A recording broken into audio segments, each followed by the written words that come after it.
What if the most dangerous thing in the world isn't what's out there, but what's in here? Imagine a man standing on the edge of a crumbling cliff. He's not holding a weapon. He's holding books, glowing unstable, pulsing with a dangerous light.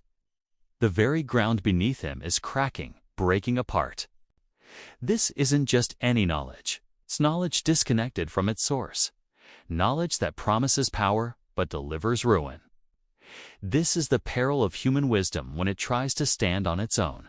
For centuries, we've chased it, believing more information, more data, more intellect is the answer.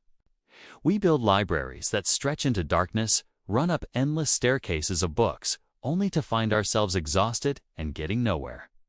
We've become like that man on the cliff, holding on to glowing fragments of truth, while the chasm of chaos opens up beneath our feet.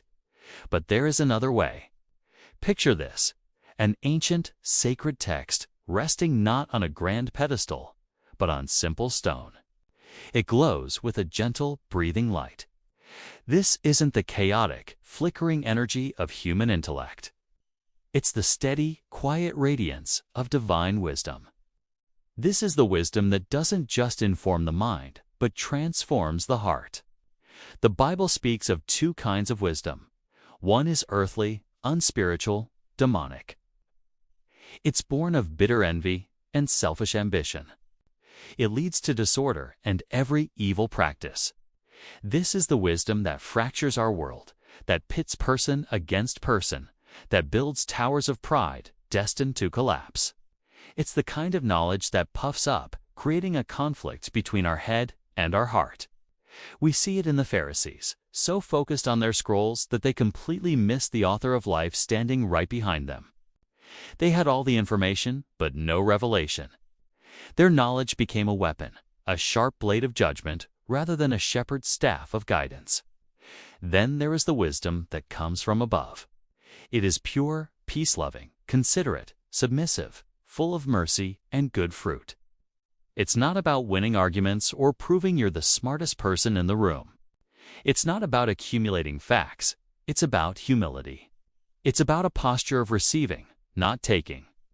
Look at the story of King Solomon. God offered him anything, and what did he ask for? Not riches, not long life, not victory over his enemies. He asked for a discerning heart, the wisdom to govern God's people. And because he asked for this, God gave him not only unparalleled wisdom, but also riches and honor. In his prime, Solomon's court was the epicenter of knowledge, a golden age of understanding. Scholars flocked from everywhere, marveling at his insight. His wisdom was a gift, used to build a kingdom of peace and prosperity. But even the wisest man can fall. The story takes a turn. Solomon, in his later years, allowed his heart to be turned away by the very abundance he was given. His wisdom, once a channel for divine truth, became clouded by earthly desires. He stood proud, and the light began to fade. This is the tragic arc of human wisdom when it forgets its source. It starts as a gift, but can curdle into an idol. The glowing object of knowledge, held too tightly, begins to crack in our hands, threatening to destroy us. We see this pattern throughout history. We build magnificent civilizations, cities of light and progress. But when we rely solely on our own ingenuity, that same energy becomes unstable, fracturing the very foundations of what we've built. We stand victorious, arms raised, but our shadow is hollow and empty. We've gained the world but lost something essential in the process. This is the great choice set before every single one of us. It's a crossroads we all face, not just once, but daily. One path flickers with the chaotic symbols of earthly wisdom, confusing, shifting, promising much, but leading to a dead end. The other path is steady, calm, bathed in a gentle light. It's the path of humility. Choosing this path requires a profound act of surrender. It means kneeling when our pride wants to stand tall. It's like the image of Solomon, the great king, bowing in prayer. As he kneels, the worldly gold around him dims, and a heavenly light grows stronger, overpowering everything else. It's the act of laying down our own crown, placing our own achievements and intellect on the ground, and admitting we don't have all the answers. This doesn't mean we abandon reason or stop learning. God gave us our minds. It means we filter all the information streaming toward us through the lens of divine truth. It's about letting that higher wisdom bring order to the chaos, turning scattered data into focused light.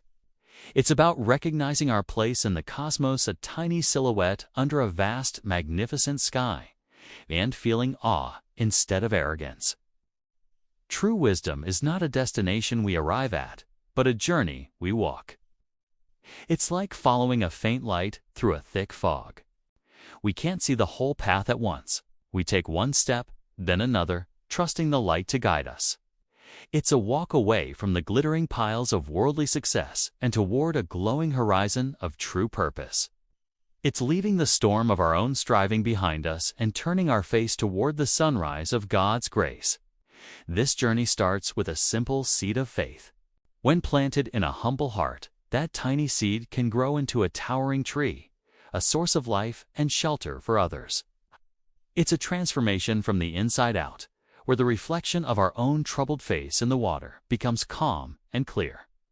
It's a peace that isn't shaken by the world, a quiet confidence reflected in our eyes. So, the question remains, which wisdom will you choose? The one that leads to a cracked cliff, or the one that leads to solid ground? The one that puffs up, or the one that builds up?